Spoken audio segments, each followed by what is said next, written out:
इस खूबसूरत वार्षिक समारोह की शोभा बढ़ाने के लिए पूरे इलाके से आई मेरी मातृशक्ति से निवेदन करती हूं कि एक बारी अपने नन्हे मुन्ने प्यारे बच्चों के लिए तालियां बजाएं और अपने आप को एक्टिव करें। एक बार जोरदार तालियां इन होनहार युवा शक्ति के लिए। आज मैं जब आ रही थी तो मैंने जैसे स्कूल का नाम पढ़ा और नाम पढ़ करके मैंने पूछा कि भाई स्कूल का पूरा नाम क्या है। मैं जितने भी स्कूल के डायरेक्टर हैं, टीम है, परिवार के सदस्य हैं, उनसे निवेदन करूंगी, हरियाणा प्रदेश की बेटी हूं तो मैं कहूंगी कि भाई सीडीएस की जगह अगर ताऊ दलवीर लिख दिया जाए, दादा दलवीर लिख दिया जाए तो मेरे लिए और बड़ी फख्र की बात रहेगी, क्योंकि मैं उस हरियाणा प्रदेश की बेटी हूं। हमारी बोली में वो दम है कि विदेशी लोग भी नाचते हैं। बड़ा फख्र होता है, बड़ा गर्व होता है। और बड़ा गर्व की बात यह है कि जब मैंने पूछा कि क्या करते थे ताऊ दलवीर जी, तो उन्होंने कहा कि किसान थे ताऊ जी। तो मुझे बहुत फख्र हुआ, क्योंकि मैं भी किसान की बेटी हूं कि किसान से बड़ा कोई देवता नहीं, किसान से बड़ा कोई भगवान नहीं है। मेरे सामने बैठे बड़ा दुलार करते हैं, बड़ा प्यार करते हैं जब भी मिलती हूं। मैं अभी मैडम मान से बात कर रही थी, मैंने कहा मान साहब क्या लगते हैं? बोली मेरे जेठ लगते हैं। मैंने कहा मैं तो मामा बोलती हूँ। नवीन भाई मेरे राखी बांधते हैं तो मैं मामा जी को मामा बोलती हूँ। तो बड़ा जब भी मिलती हूँ बड़ा प्यार देते हैं।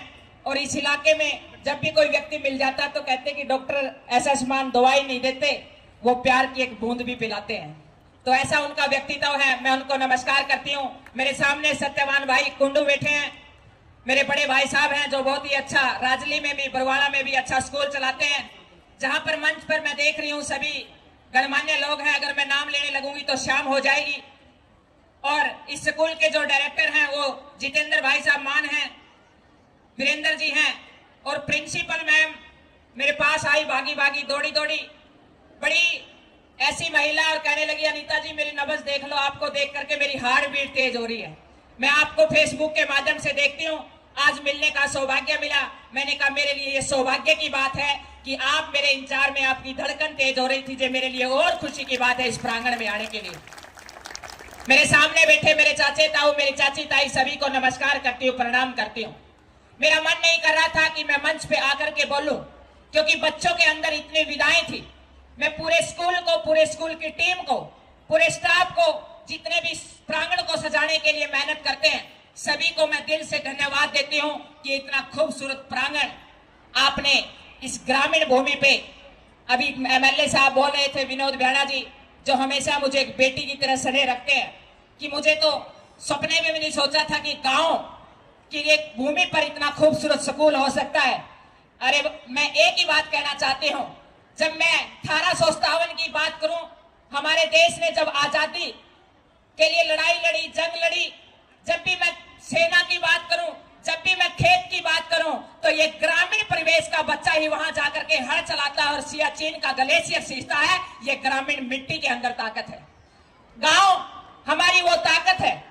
जब भी मैं बात करती हूँ भारत की, अभी एक भाई चैनल वाला मुझे पूछ रहा था, अनीता जी आज बच्चे विदेशों में जाने लग गए हैं, आज विदेशों में ये हो रहा है, वो हो रहा है। मैं एक ही बात कहना चाहती हूँ, सातों महाद्वीपों की यात्रा करी, सातों महाद्वीपों के सबसे उच्चतम शिखरों पर अपने देश का तिरंगा लहराने का सौभाग्य मिला। और उस मिशन के दौरान बहुत सारे ऐसे ऑफर भी आए कि अनीता जी आप हमारे बच्चों को यहाँ पर ट्रेनिंग दें, उनको सिखाएं, हम आपको डॉलर देंगे, पैसा देंगे, व्यवस्थाएं देंगे, पीआर देंगे।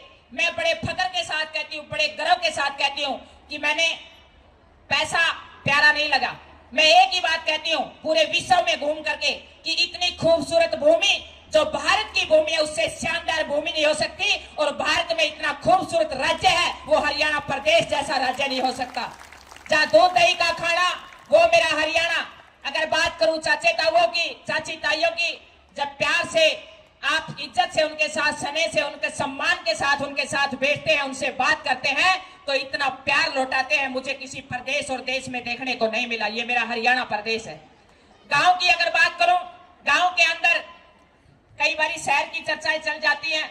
मेरी दादी बचपन में कहती थी, बड़ी होकर के उस बात को महसूस किया, फील किया कि शहर की दलाली मुंह चिकना पेट खाली। और ये बात जब गांव से शहर में जाती हूँ तो बिल्कुल हकीकत होती है, क्योंकि शहर में लासी मिला 30 रुपये किलो, अरवा सी पतली पतली बूंदी बूंदी। और जब बात करूं गांव की तो इतनी गाटी लासी न कोई ये बतेरी मारे धरिए वे बेसारी ले जिए, दही का भी डोंगा बजाया वो भी ले जिए। ये मेरा ग्रामीण तबका, ये मेरा ग्रामीण प्रवेश है। हम गांव की तुलना शहर से नहीं कर सकते। अच्छी बात है, प्रगति करनी है, हमने आगे बढ़ना है, शहर भी जरूरी है, बड़े महानगर भी जरूरी है। लेकिन मैं ये बात कहती हूँ कि पेड़ कभी भी मिट्टी से अलग होकर के, धरती से अलग होकर के हरा नहीं हो सकता। अगर हमने अपने देश को खूबसूरत रखना है, हरा भरा रखना है, तो हमने उस ग्रामीण संस्कृति को भी बचा के रखना होगा।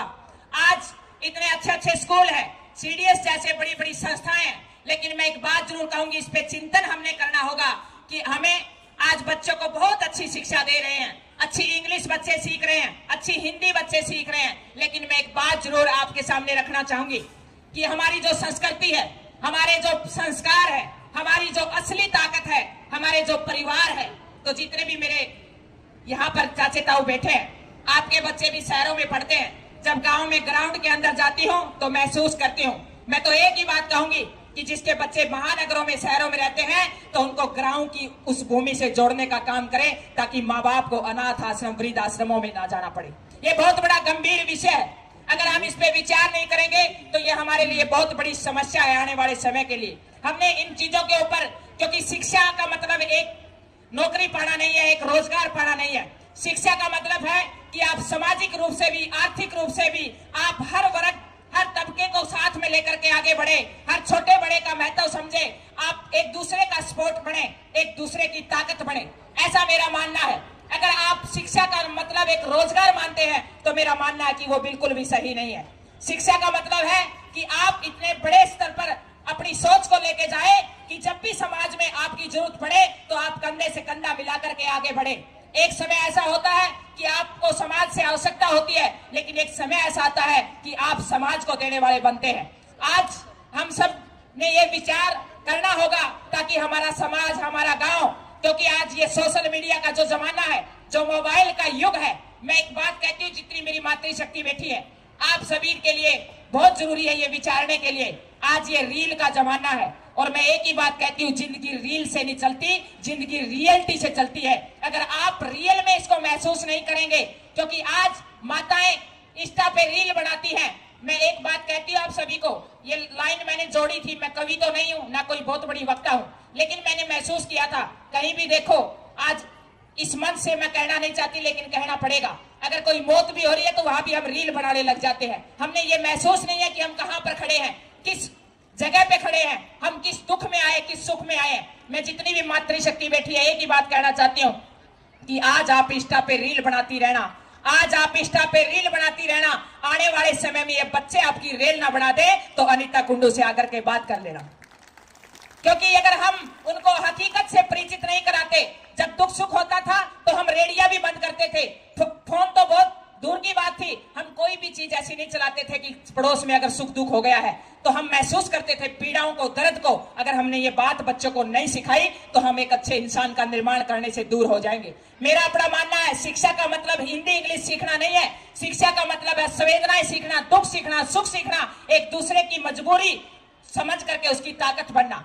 बहुत सारे पहलू हैं शिक्षा के, तो शिक्षा देने का मतलब यही है। मेरी अनपढ़ सी माएं जब मिलती हैं तो ऐसी ऐसी बात बता देती है, मुझे किसी ग्रंथ में लिखी हुई नहीं मिलती है, उनसे भी हमें शिक्षा मिलती है। ऐसे ऐसे बड़े बुजुर्गों के पास जब मैं बैठती हूँ तो उनके पास जब बैठ करके मैं सुनती हूँ, उनके अनुभव को सुनती हूँ, तो मुझे बड़ा फक्र होता है कि कितने खराब हालात में, कितने बुरे हालात में जब वो बताते हैं, अनीता बेटा इस हरियाणा में कुछ नहीं होता था, बड़े बड़े झाड़ होते थे, हम जुत्ती पैर पैर के हाथों में उन झाड़ों को कंट्रोल करते थे, फिर उनकी रोटी बनाते थे और फिर रोटी बना करके उनको घर लेके आते थे, फिर गंडासे में को कूटते थे, तब जाकर के हम पशुओं को चारा डालते थे। ऐसे हालात हरियाणा के होते थे।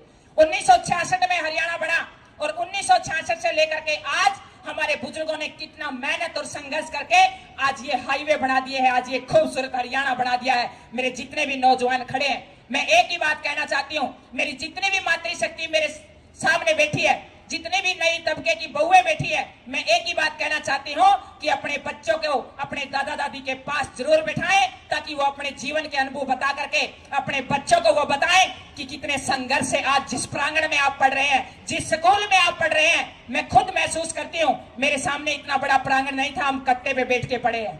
एक ड्रेस में पूरा कॉलेज किया, एक सूट होता था पूरा कॉलेज करने के लिए, आज बच्चों के पास 36 ड्रेसें हैं। इतने गरीब हालातों से निकल करके आई हूं, ऐसी ऐसी चुनौतियां रही हैं। जब मैं बताने लगूं तो मेरे खुद को महसूस करती हूं कि मैं कुएं से निकल करके आज इस मंच पे खड़ी हुई हूं।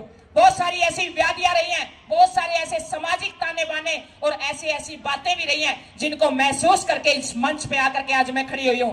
बहुत सारी ऐसी बातें रही हैं जो आज भी मैं भूल नहीं पाती, बहुत सारे ऐसे दर्द रहे हैं, लेकिन मैं एक ही बात कहना चाहती हूं कि इंसान को कभी घमंड नहीं करना चाहिए। पता नहीं कौन सा दिन कब इंसान के बीच में आ जाए, कैसे दुख आ जाए, तो जब हम आपस में मिलजुल करके चलेंगे, एक दूसरे का सुख दुख महसूस करेंगे, तो जरूर हम उस ऊंचाइयों तक पहुंच पाएंगे। आज मुझे बड़ा अच्छा लग रहा है, मैं पूरे मान परिवार को धन्यवाद देती हूं, जितेंद्र भाई साहब को, सभी को, कि आपने मुझे इतना मान सम्मान और प्यार दिया। परवेश मैडम, आपकी दिल से आभारी रहूंगी कि आप इतनी खूबसूरत संस्था को आप चला रही हैं। और महिला होने के नाते मैं एक ही बात कहती हूँ, कई बार किसी घर में बैठना हो जावे तो कई भाई कहते हैं बेबे तेरी भाभी न्यू नहीं जानती, न्यू नहीं जानती। मैंने कहा भाई यह बात कहने की जरूरत नहीं है। जिस दिन महिलाएं, ये तो हमारा सौभाग्य है, हम भाई को आगे देखना चाहती हैं, हम पति को आगे देखना चाहती हैं, हम ससुर का नाम बड़ा चाहती हैं, हम पिता का नाम बड़ा चाहती हैं, क्योंकि ये भगवान ने हमारे को गुण दे रखा है। मैंने कहा जिस दिन हम कमान संभाल लेंगे ना, तो उस दिन जैसे माननीय प्रधानमंत्री जी आज 75 साल के होकर के हम 100 साल तक भी उस पद को नहीं छोड़ेंगे, इतनी ताकत हम रखती हैं। तो ये मैं कई बार हंसी मजाक में जब बैठते हैं तो मैंने कहा ऐसी बात नहीं है, ये हम ये सोचते हैं कि हम पुरुष के पीछे लग करके हम अपने भाई की शोभा बढ़ाएं, पिता की शोभा बढ़ाएं, जब शादी हो रखी है तो अपने पति और ससुर की शोभा बढ़ाएं। ये नारी के अंदर एक गुण दिया गया है। मेरे सामने बैठे हैं, मैं जब मान मैडम से बात कर रही थी तो पूछ रही थी, मैंने कहा स्कूल, कह रही कि हमारे बड़े एक बाबूजी ही, मैं सामने जो देख रही हूँ ताऊ रामकर जी बैठे हैं, मैं उनको प्रणाम करती हूँ कि आप सबका आशीर्वाद, आप सबका प्यार। अभी ताई हंस रही थी मुझे, अनिता बेटा ये काजू बादाम खा ले, मैं ताई बाजरा खा के आ रही हूँ, माँ 2 रोटी तड़के बाजरे खा ले, इतना बड़े काजू बादाम नहीं होंगे। क्योंकि कई बार ताऊ और का चेहरा देखो नहीं, लाल लाल रह रहा कुकर है, तो इसका एक ही कारण है, जाडा में बाजरा खाया इन गोची के साथ। तो ये बातें बच्चों को बतानी इसलिए जरूरी है क्योंकि ये हमारी डाइट है। मान साहब बैठे हैं सामने, मामा जी, कहूंगे हमारे कस्टमर और कम करेगी या छोरी। मैं तो एक ही बात कहूंगी, डॉक्टर से बचना है ना, तो आप जाडा आ गया है, सूत्रे से लाडू गलवा लियो, और अपने बाजरा आ गया, अपना इतना दूध दही का खाना, बढ़िया रहन सहन है हमारा, ये पिज्जे बर्गर से बचिए, क्योंकि ये ऐसी खतरनाक डाइट है जिससे हमारी हेल्थ खराब होती है। तो जब भी आप इन चीजों पे वो करें, तो मैं तो कहूंगी अपने बच्चों को ये बातें जरूर बताएं। आप सभी ने मुझे इतना स्नेह और प्यार दिया, उसके लिए बहुत बहुत धन्यवाद। आप सभी की बहुत बहुत आभारी। जय हिंद, जय भारत।